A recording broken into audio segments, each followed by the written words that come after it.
What's up, everybody? Belligerent here with another Bloodline video. And in this video, we're taking on a new project. One of the things everybody seems to enjoy are lists, tier lists. I'm honestly not a giant fan of tier lists, but I am a big fan of what the tier list brings as far as the interaction that I get to have with the community. Discussing with people on YouTube and in Discord their thoughts about different champions. And as I've said in many of my videos, I know everybody disagrees with me. Well, not everybody, but I know a lot of you disagree with me, and I love seeing them in the comments. Sometimes some of those disagreements lead to a different perspective for me on some of the champions. A lot of times the disagreements just end up being, you like what you like, I like what I like. It doesn't matter. I enjoy the healthy debates. So I set out on a big project that's going to give you even more reason to disagree with me. So I set out to rank all of the champions. We're going to start at 58. We're going to work our way all the way down to 51. I hope you enjoy. All right, everybody, let's jump into this. We are talking about champion number 58, the worst champion in the game, and a lot of you who have followed me probably already know where we're going with this one. The one that I love to hate, Female Lux. In my opinion, he's the worst champion in the game. He protects the enemy champions when he banishes them. He changes the focus of your comp onto other people. And oftentimes the one he's banishing is the big target you need to take out, the one that is doing all of the damage. You need to take that one out, but instead they just get to kind of hide in banishment. And it doesn't usually work out, at least not in my experience. One fun fact is that while a champion is banished, they are still susceptible to AoE. So there might be some fun interactions in there that you could try with them if you wanted to. But ultimately, it just doesn't work for me. Okay. Now, only one of his abilities scales off of strength. So if I were to run him, I would probably run him as a support with... Actually, I take that back. I wouldn't run him as a support. If you're going to run him, you want him banishing as often as possible. Because if you're going to run him, you need to have built a comp that's going to take advantage of that banishment. So we need energy traits. Agile, focused, ambitious. Okay. Those are probably the three I would run, along with energetic to keep him alive longer. You could also go with cunning if you wanted to use him as a way to kind of hamper the enemy. You could run some of the team traits, sanguine, hulking, ardent, any of that stuff. But mostly you just want to fill him full of energy. I will, however, say I would stay away from the Samir clan trait, the one that gives you more energy as your teammates die, because it's not really going to do you a whole lot of good with him if your teammates die and it's just him left. So that trait, all he's going to do is banish the enemy champion. It's just going to prolong the fight. All right, so that's where I'm at with number 58. Number 57 is going to be female Asin. Yes, not my favorite. She just doesn't do and since the release of the game, we have two better healers, male Loom, female White Eye. So there's just really not a place for female Asin. She has the ability that buffs defense. The problem is defense in this game is garbage, and I don't care if you multiply it by 100. Okay? When you look at fortitude numbers versus strength numbers, it just doesn't matter. Her healing is single target.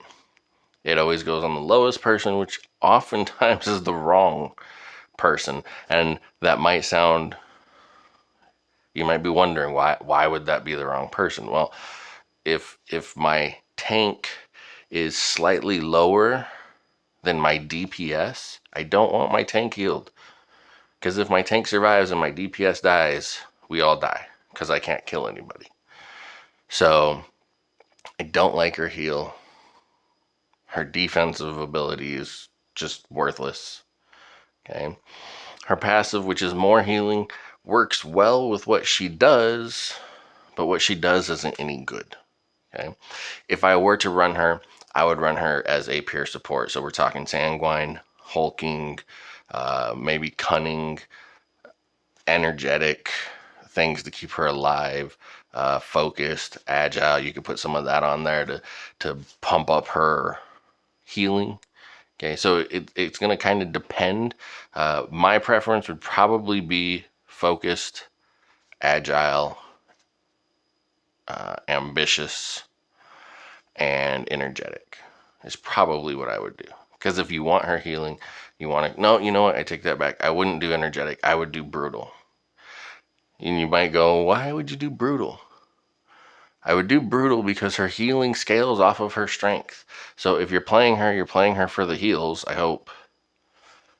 And so you need that extra defense or extra strength to pump up how much she heals. Okay. All right. Next on our list is going to be, hang on, I have it here. There's two of them. I couldn't remember which order I put them in. Female Griffin. Just a bad champion that makes a lot of noise and is kind of flashy because she swings that axe all over the place. But she's not really good at anything. She's not tanky enough to really be a frontline. Her ultimate seems to be too short to hit anybody. I have seen some interactions where if you can get a group of people around, the way she swings around the axe in her ultimate is akin to a female Ugrel, where it's just hitting everybody.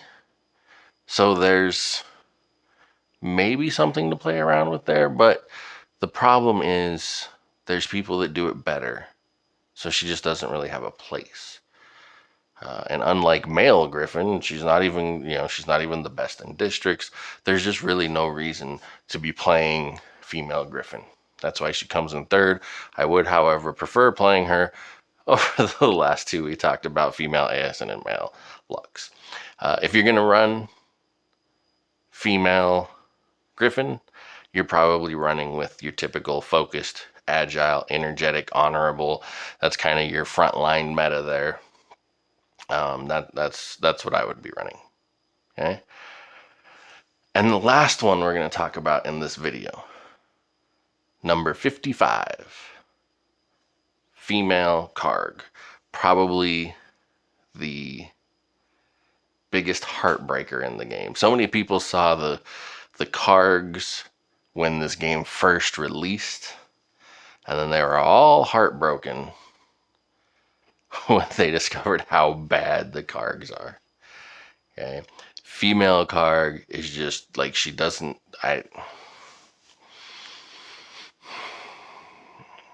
doesn't really do anything. And this is one of those, like, I don't even know if I would play her over a female Griffin. But in the moment, that's kind of where my head went. And they're both two warriors that are just bad at what they do. The one thing about the Cargs is if they have enough time to transform into the dragon and blow their fire, it can hit more than one person. It pushes them back. It is a decently strong ultimate. The problem is it takes 8 business days to transform into a dragon, and quite often by the time they finally transform into a dragon, they're dead. Okay. And the female Carg just doesn't offer anything else in her kit, unlike male Carg, who we will get to in another video. Again, if I'm running female Carg, if I was to run female Carg, I would do that same typical meta frontline build, which is going to be agile, focused, honorable, energetic. Okay. So those are the 4 that we're talking about in this video, number 55, 56, 57, 58. I hope you enjoyed.